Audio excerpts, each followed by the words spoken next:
Hi, this is Gary Stocker.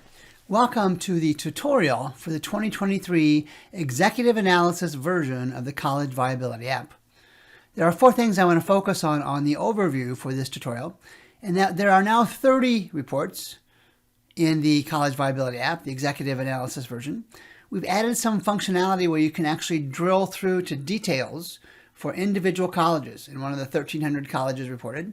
And we also provide some analysis guidance. Since there are 30 different reports, there's a lot of information there. We provided some guidance on how to interpret some of those results. And then finally, there are more than 1,300 private colleges in the 2023 version of the Executive Analysis overview of the College Viability app. The data, of course, is from the National Center for Education Statistics and its IPEDS database. And for the last reported 8 years, we're using 2014 through 2021 data. So this is your first look at the 2023 Executive Analysis College Viability app. Let me show you through the screen. On the left-hand side are the selection filters for each one of the 50 states, for over 1,300 individual colleges, and for types of colleges that we've created on our own work for closed, elite, regional, religious, specialty, and others. You'll note we have both elite and super elite, and just for definition, inside College Viability apps, the elite are colleges 26 through 50 for the 2021 endowment value, and the super elite are colleges 1 through 25, again using the 2021 endowment value for those colleges. You can see we have navigation for the home page. We can clear our search, and we have some graphics over here on some drill throughs we'll talk about in a minute, and then instructions on how to use the app are available on the far right hand side. So let's go ahead and go in, and I'm going to select the state of Florida. So I'm going to click on Florida, and I'm going to just select regional colleges in Florida, and you're going to see that there are 41 regional colleges in Florida. Very quickly, let's go and look at just one of the 30 reports, and we'll click on FTE Enrollment right here, and we can see for those 41 colleges in Florida, we can see the data for each of the 8 reported years. We can see the change over those 8 years, and we can see the percent change. For example, we can also sort this. These are not in alphabetical order. If I wanted to sort these colleges alphabetically, all of these column headings or field headings are sortable. So I click on college, and it sorts it A through Z. And we can do the same thing for the headers across the top. Let's click on the year 2021 and see which colleges had the highest enrollment, 18,000 plus at the University of Miami. We can also go lowest to highest and see that Johnson & Wales had none, but the City College of Miami was down to 26. The City College of Gainesville was at 84. On and on it goes. You can see the change, the absolute change over 8 years. And of course, to standardize things, we'll click on percent change, and we can see which of the colleges have had the most enrollment growth, which have had mid-range enrollment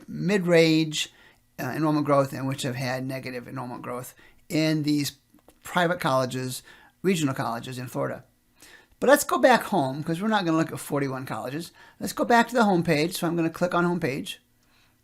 And I'm just going to select a small subset of these 41 colleges in Florida. So let me just grab some.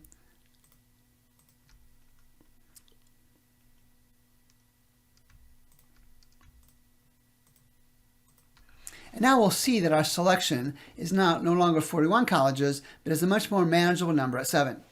This time, let's go ahead and look at tuition and fees revenue, just for our tutorial example. So I'll click on tuition and fees revenue, and we can see these 7 colleges, and we can see the tuition and fees revenue for each of the 8 years reported. We can see the change over those 8 years, and we can also see the percent change over those 8 years. And then for each of the 30 reports, we have added our own guidance for how to analyze each of these reports. So make sure to take a look at that to kind of get our perspective on how to use this data to compare each of the reports. Let's go ahead and go back home. And another function to be skilled with is clearing the search. So I'm going to click on Clear Search. And this time we're going to go to Iowa. So I'm going to select Iowa.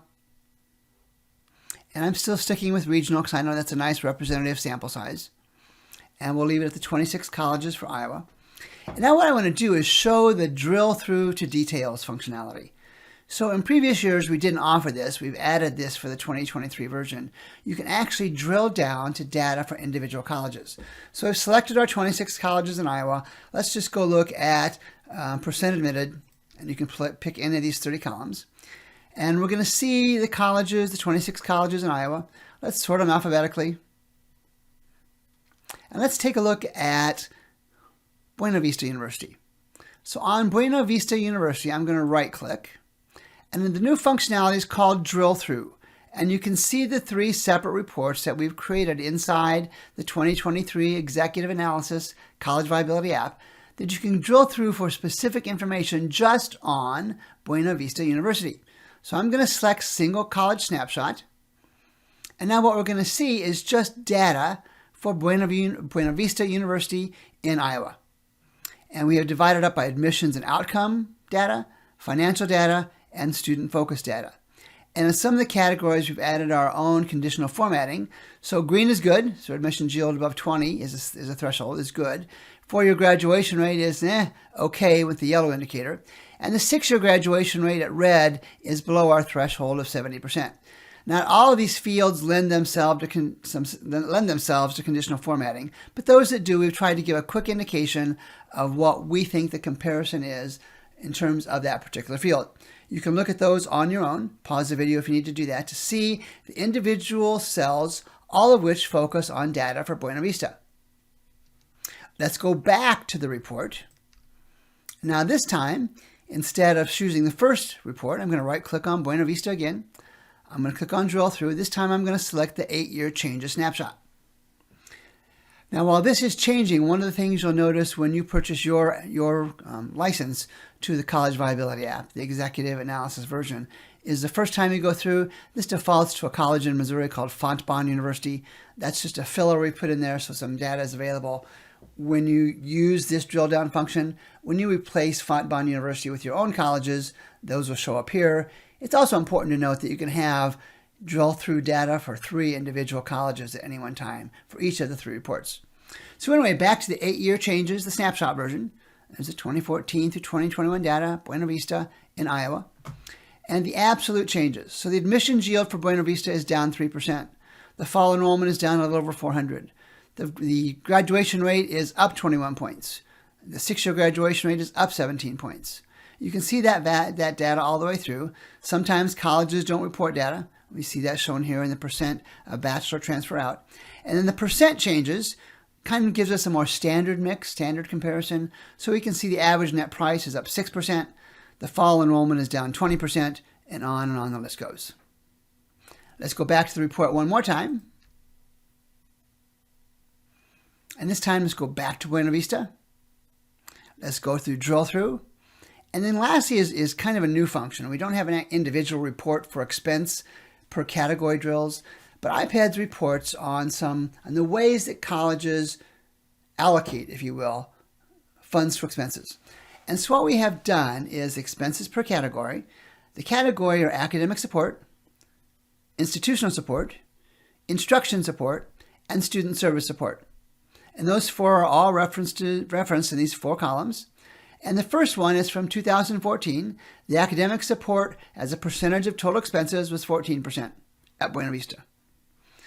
In 2021, that number was 21%. Excuse me, it was 9% right here. It was 9%. And what we use this one for, and it's explained in the guidance over here, is to take a quick look to see if a college or university has had substantial changes in how they allocate funds for expenses. And clearly for Buena Vista, we can see there have been some noticeable changes in the way they allocate funds, resources, if you will, to support these different functions. This can help both students, college leadership, stakeholders, reporters, and others using this application to ask informed questions of college leaders, saying, why did your student service expense go, for example, from 18% to 24%? And the bottom comparison is simply associated with the absolute value, the dollar amount. So we can see it went from $2,000 and change per student for academic support to a little over $1,600. That's a drop. It's reflected up here. And it gives us, again, more of a reference point that we can use to have an informed and engaged conversation with these college leaders and their organizations about how they're allocating funds to support their organization. Let's go back home. We'll click on the home page. We'll clear the search, and you'll see all 1,300 plus private colleges you can search for to compare the financial health and even the viability of these colleges. So we created the Executive Analysis College Viability app version to provide exceptionally strong comparisons of private colleges across the country. Almost all of us realize that the market in higher education is changing, and we have seen closures, and it is reasonable and fair speculation to assume we'll continue to see closures. The challenge that we face is identifying those colleges that are doing well, and we can do that by comparisons here in the College Viability apps. We can also use this kind of tool to look for colleges who have bad trends, negative trends, concerning trends that suggest their financial health and, yes, even their viability are in question. The Executive Analysis version of the College Viability app is certainly for college leaders. It is for consultants.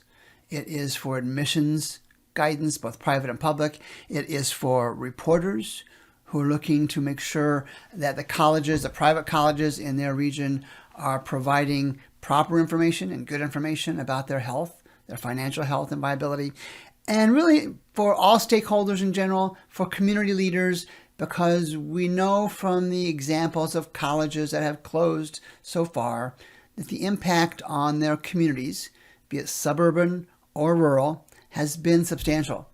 And to be able to use data like we have made available through the Executive Analysis version of the College Viability app puts all these various stakeholders in a position to know more about how one college compares to another. I have shared many times before, there is no reasonable or fair way to predict when a college will close or if a college will close, but I do believe sincerely that you can look at the data in apps like the College Viability app and compare which ones are stronger, which ones are less than strong, and which ones have some substantial risk associated with their financial health and even their viability. This is Gary Stocker with College Viability.